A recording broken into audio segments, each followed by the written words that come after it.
ভাই, আমাকে তোমরা খুব সুখী বলে জানো, কিন্তু সুখ যে কি তার সন্ধান আমি পাইনি। সংসারের সঙ্গই সার, এ কথা আমার বেশ জ্ঞান হলো।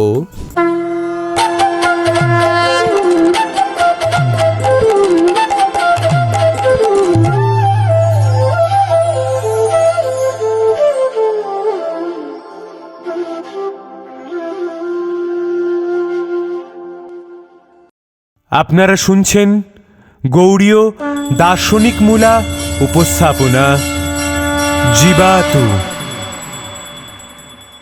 জগৎগুরু শ্রীল ভক্তি সিদ্ধান্ত সরস্বতী গোস্বামী প্রভুপাদের সময় অর্থাৎ বিংশ শতাব্দীর প্রথমার্ধে প্রকাশিত সাপ্তাহিক পত্রিকা গৌড়ীয় এবং দৈনিক নদিয়া প্রকাশ পত্রিকা থেকে সংকলিত বিভিন্ন কথোপকথন, ভক্তজীবনী, সমকালীন সময়ে অনুষ্ঠিত বিভিন্ন উৎসব এবং দার্শনিক প্রবন্ধসমূহ দ্বারা নির্মিত আমাদের এই বিশেষ উপস্থাপনা। আজ শুনবেন দার্শনিক প্রবন্ধ মজার সংসার। পূর্ববর্তী অডিও বুকগুলি পেতে আই বাটনে ক্লিক করুন। 1331 বঙ্গাব্দের 15ই বৈশাখ শনিবার সাপ্তাহিক গৌড়ীয় পত্রিকায় মজার সংসার নামে একটি কথোপকথন প্রকাশিত হয়।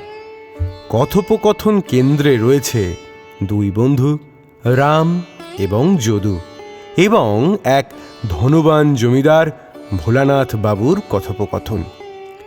এই কথোপকথনের মূল বিষয় হল, যার যত ভোগের জিনিস আছে সে ততই ভোগী, আবার সে এই ভোগ করে সুখ পাওয়া তো দূরের কথা, সে তত দুঃখী ও অতৃপ্ত হয়ে পড়ে।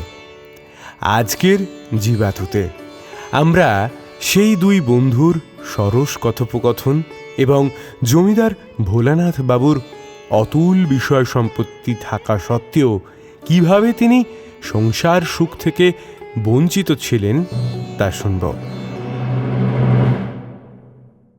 রাম বললেন, ভায়া, ভায়া হে, অত ব্যস্ত হয়ে কোথায় যাচ্ছ? বলি, আমি যে রাস্তায় দাঁড়িয়ে তোমার আশায় আছি, তা কি তুমি একবারও ভাবছো না? যাই হোক ভায়া, কলিকালের মাহাত্ম্যটা তোমরাই রেখেছো। যদু বললে, না ভায়ারাম, আমি ব্যস্ততাবশত তোমাকে দেখতে পাইনি, তাই নিজের মনেই নিজের কাজে চলে যাচ্ছি। সে যাক, ভাই কেমন আছো? ভাই যদু, আমি বড় বেশি ভালো নেই, সংসারের জ্বালায় জড়ো সড়ো হয়ে যাচ্ছি।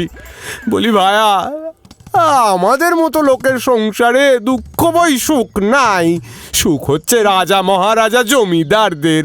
দেখো না যদু, ও পাড়ার ভোলানাথ বাবু জমিদারের সংসারের কত সুখ। এক মুখে সে সুখের কথা বলা যায় না। যদু বললে, কি হে ভায়া, সে কি প্রকার বলো একবার শুনি। রাম বললে, দেখো যদু, প্রথমত ভোলানাথ বাবু জমিদার, লেখাপড়াও বেশ জানেন, বিয়ে পাশ করেছেন, রূপবানও বটে। তারপর আরেক কথা, মানুষের একটি বিবাহ হওয়া কঠিন, তার একটা নয়, দুটো নয়, 5টি স্ত্রী, অধিকন্তু স্ত্রীগুলি সাক্ষাৎ অপ্সরা। ধনে মানে মনের সুখে ভোলানাথ বাবু বেশ আছেন। কেমন হে ভায়া, বলো কত সুখ? যদু বললে, ভাই যদি অসন্তুষ্ট না হও তবে একটা কথা বলি। বলো বলো বলো ভায়া। দেখো ভাইয়া, আমারও এই প্রকারের ধারণা জীবনে ছিল, কিন্তু পরে সংসারের বিচিত্রতা মনোযোগ সহকারে দেখতে দেখতে আমি বেশ বুঝতে পেরেছি। কি কি কি বুঝেছো? কি কি বুঝলে? বলো বলো বলো। আরে সংসারে আদৌ সুখ নেই, আছে সুখের আকারে অনন্ত দুঃখ। তাই তাই বলছি, ওরূপ হা হুতাশ করো না বাপু। রাম বললে, ভাই যদু, সংসারে ওইরূপ কতকগুলি বাধা বোল আছে। আরও বিশেষত তুমি সকলেই সময়, শাস্ত্র, সাধুসঙ্গ নিয়ে থাকো, তাতে তোমার মুখে ওইরূপ কথা শোভা পাচ্ছে। আমরা ভাই শাস্ত্রের ধার ধারি না, সামনে যা দেখতে পাই তাই বিশ্বাস করি, নচেত কোনো কথাই আমলে আনি না। যদু বললে, বলি ভাই, কবে থেকে এরূপ প্রত্যক্ষবাদী হয়েছ? আচ্ছা আচ্ছা আচ্ছা আচ্ছা ভাই, কলের জল তো খুব পরিষ্কার বলেই বড়াই করো, কি করো তো, কিন্তু অনুবীক্ষণ যন্ত্রটা দিয়ে দেখলে কি দেখা যায় বলো তো? হ্যাঁ, তখন অসংখ্য কীটাণু দেখতে পাও কি না? বলো বলো বলো, পাও কি না? বলি প্রত্যক্ষবাদ কোথায় কোথায়? রাম বললে, ভাই যদু, তোমার অত মার প্যাচের কথা আমি শুনতে চাই না বাপু, শুনতে আমি একদম চাই না। আচ্ছা, আমাকে চোখে আঙুল দিয়ে দেখাও দেখি ভোলানাথ বাবু সুখী কি না। যদু বললে, আচ্ছা, ভোলানাথ বাবুর সঙ্গে আমার খুব বন্ধুত্ব আছে। চলো চলো চলো চলো ভাই, আজ তোমার চক্ষুকর্ণের বিবাদ মেটাই। কেমন, রাজি আছো তো? রাজি আছো তো? রাম বললে, হ্যাঁ ভাই, আমি এখনই প্রস্তুত। বলি ভাই, আমার উপর রাগ করো না, আমাকে দেখিয়ে দিলে তোমার মনের বাধা মিটে যাবে তো। যদু বললে, ভাই রাম আর যেতে হবে না। ওই ওই ওই ওই ভোলানাথ বাবু কি যেন ভাবতে এদিকে আসছেন। বেশ ভালোই হয়েছে এখনই দেখবে তুমি সংসারের সংসার। চলো চলো চলো, আমরা একটু এগিয়ে পড়ি। রাম বললে, তুমি ভাই সামলে চলো, আমি তোমার পিছু পিছু আসছি। যদু বললে, নমস্কার ভোলানাথ বাবু, কেমন আছেন? আজ অত বিমর্ষভাবে দেখছি কেন? ভোলানাথ বাবু বললেন, কি হে, আজ আবার নতুনভাবে সম্বোধন দেখছি। তোমার ভাব বোঝাটাই দায়। বলি যদু, কেমন আছো? হ্যাঁ, খবর টবর তো পাই না। আমার মনটা ভাই বড় খারাপ। বলি ওই ওই ওই ভদ্রলোক কে? যদু বললে, কেন ভাই, কি হয়েছে? উনি আমার এক বিশেষ বন্ধু, ওনার নাম রামচন্দ্র ঘোষ। ভোলানাথ বললে, ভাই তুমি শাস্ত্র খুব পড়েছ তো, তবুও কি হয়েছে জিজ্ঞাসা করছো কেন? তুমি জানোই তো যে যার যত ভোগের জিনিস আছে সে ততই ভোগী, আবার ভোগ করে সুখ পাওয়া দূরের কথা, সে তত দুঃখী। ভোগে মানুষকে আশেপাশে বেঁধে অশান্তিতে ডুবিয়ে দেয়। ভোগে সুখ নাই, অতৃপ্তি আর অতৃপ্তি, বুঝেছ? অতৃপ্তি আর অতৃপ্তি। যদু বললে, কেন ভাই, আবার ঠাট্টা করছো কেন? তোমার তো কোনো অভাব দেখছি না ভাইয়া। বলি আমাদেরকে ধোকা দিচ্ছ নাকি? ভোলানাথ বাবু বললেন, ভাই যদু, তোমার সঙ্গে ঠাট্টা করব কেন? সত্য কথাই তো বলছি, সত্য কথা। যদু বললে, না ভাই, আমি এখনো বিশ্বাস করছি না। বলো তো কি হয়েছে? ভোলানাথ বাবু বললেন, ভায়া, বলতে আর কি, তুমি তো জানো যে সংসারে সুখের জন্য যা আবশ্যক আমার কোনোটারও অভাব নেই। কিন্তু ভাই, তোমার কাছে সরলভাবে বলতে পারি যে আমার আদৌ সুখ নেই। প্রথমত, জমিদারি রক্ষার জন্য আমার সব সময় ভাবনা হয়, পাছে নষ্ট হয়, এই চিন্তায় আমি অনেক সময় ব্যাকুল হয়ে পড়ি। অর্থই আমাদের সব অনর্থের মূল ভায়া। অর্থ আমাদেরকে সুখ দেয়, এই চিন্তা আমাদের প্রবল। কিন্তু ভাই, সে যে কি সুখ দেয় তার বলতে নেই। সুখের আকারে অশান্তি রাশি, অশান্তি। ভাই, সে যে কি অশান্তি আর কি ভুক্তভোগী, সে আমি ছাড়া আর কেউ বলতে পারে না। যাক ভাই, তারপর শোনো, সংসারী আমরা সংসারের অতল সুখ ভোগের জন্য বিবাহ ইত্যাদি করি, পরিণামে কতই না সুখ পাবো এই আশা। তা ভাই, আমি এবার সেটা বেশ মর্মে মর্মে বুঝতে পারছি, বুঝেছ? তোমরা তো জানোই ভাই যে আমার পাঁচটি স্ত্রী। বাইরে থেকে আমার সুখের কথা কতই না বলা বলি করো। তা ভাই, আজ যখন মনের কথা জানতে চেয়েছো তখন ভালো করে শোনো। আমরা তো প্রথম জীবনে একাকী থাকি, তখন আমরা নিজের জন্য যা কিছু করি, নিজের মতো অভাবটা দূর করতে চেষ্টা করি, পরে আরও বেশি সুখী হব বলে। আর একটা জীবকে আমরা সঙ্গী করি। লাভের মধ্যে এই হয় যে আগে আমি একা ছিলাম, অভাব একজনের মতো ছিল, এখন সঙ্গী পেয়ে দুইজনের মতো অভাব মেটাবার জন্য ব্যাকুল হতে হয়। তখন একজনের চিন্তা থাকে, শেষে এই জনের চিন্তা এসে মনকে ব্যতিব্যস্ত করে তোলে। তারপর একটা সন্তান হলে তিনজনের চিন্তা এসে মনকে অধিকার করে বসে। এই রূপে বংশ বা জনবৃদ্ধির সঙ্গে সঙ্গে আমার চিন্তা ভারও বাড়তে থাকে। হায়, গেলাম সুখের জন্য, সুখ তো পেলামই না, বরং দুঃখে জড়ো সড়ো হয়ে গেলাম, হাহুতাশি সার হলো। এখন আমার দিকটা দেখো, আমার তো ভাই 5টি স্ত্রী ও আমি নিজে একজন।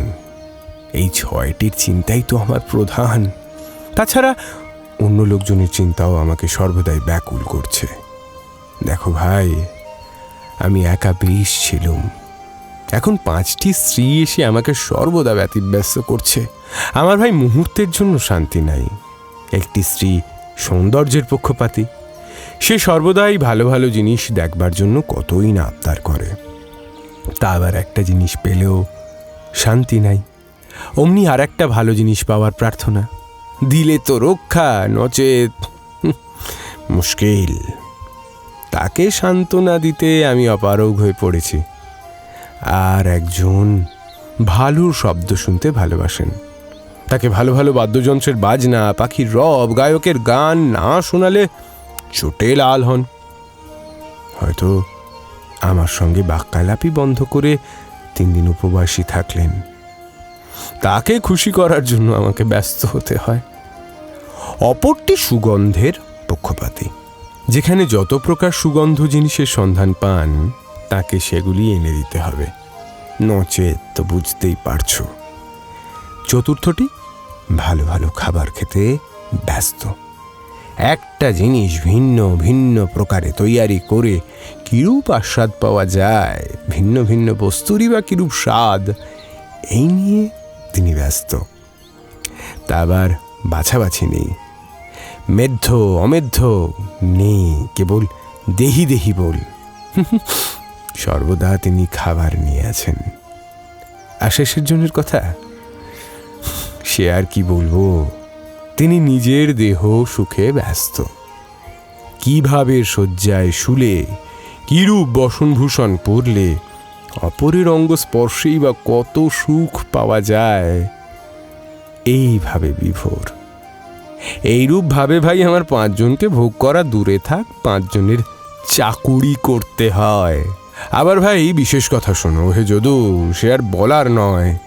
এই 5 জন যদি বেশ শান্ত হয়ে বাস করে, একে একে আবদার করে, তাহলে তো একরকম পারা যায়।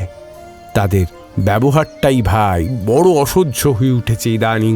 একজনের আবদার শেষ হতে না হতেই আর একজনের আবদার, আবার আর একজনের। এইরূপ করে যে আমাকে কিভাবে চলতে হচ্ছে তা ভাই মুখের ভাষায় বলতে পারি না। ভাই, আমাকে তোমরা খুব সুখী বলে জানো, কিন্তু সুখ যে কি তার সন্ধান আমি পাইনি। এমনকি সুখ বলে সংসারে কোনো কথা আছে তাও আমি বিশ্বাস করি না। ভাই, লোকে ঘুমিয়ে পড়লে সব চিন্তা ভুলে যায়, আমার রাত্রিরে ঘুম নেই, যদিও বা ঘুম হয় অমনি ঘুমের ঘরে খাটুনি। ভাই, আমি 5টি স্ত্রীর ভোগ্য দ্রব্য জোগাতে জোগাতে আমার নিজের নিজত্ব হারিয়েছি। আমার বিন্দুমাত্র অবসর নেই। আমার মতো লোকের বেঁচে থাকার চেয়ে মরে যাওয়াই ভালো। ভাই যদু, আমার কি এ বিপদ থেকে উদ্ধার হওয়ার পথ নাই? ভাই, আমি বড়ই অশান্তিতে আছি। যাই ভাই, আর আমার থাকার জো নাই। আমি আমার স্ত্রীকে সুখী করবার জন্য ওপাড়ার নন্দবাবুকে ডাকতে যাচ্ছি। নন্দবাবু নাকি খুব ভালো গান গাইতে পারেন। যদু বললে, ভাই ভোলা, তোমাকে আর বাধা দিতে চাই না। তোমার সঙ্গে অন্য সময় দেখা করব, আমরাও ব্যস্ত আছি। নমস্কার নমস্কার। রাম বলে, বাপরে বাপ ভাই যদু, তুমি কি অন্তর্যামী! দেখছি তুমি যা বলেছিলে তাই হাতে নাতে ফলে গেল। হায় হায়, আমি অবাক হয়ে গেছি। বাইরে থেকে আমরা ভোলানাথ বাবুকে কত সুখী মনে করেছিলাম, কত সুখী। এখন দেখছি আমরা আমাদের কিছুই নাই, তবু তবু তবু তবু আমরা সুখী। কি বলো ভাই? আমার মস্ত ধাঁধা মিটে গেল। আর আমি হাহুতাশ করবো না। এখন দেখছি আমার জীবনটাই ভালো, তোমার জীবনটাই ভালো। তুমি বুদ্ধিমান, তুমি আগে থেকে বুঝে সার বস্তু ধরে বসেছ। সংসারে সংসার, এ কথা আমার বেশ জ্ঞান হলো। যদু বললে, ভাই রাম, দেখতে থাকো, সংসার বড়ই মজার। দুনিয়ার মতো মজার স্থান আর নেই। তোমার সঙ্গে অন্য সময় আমি দেখা করব, বড় ব্যস্ত আছি। তবে আসি ভাই। শুনলেন মজার সংসার।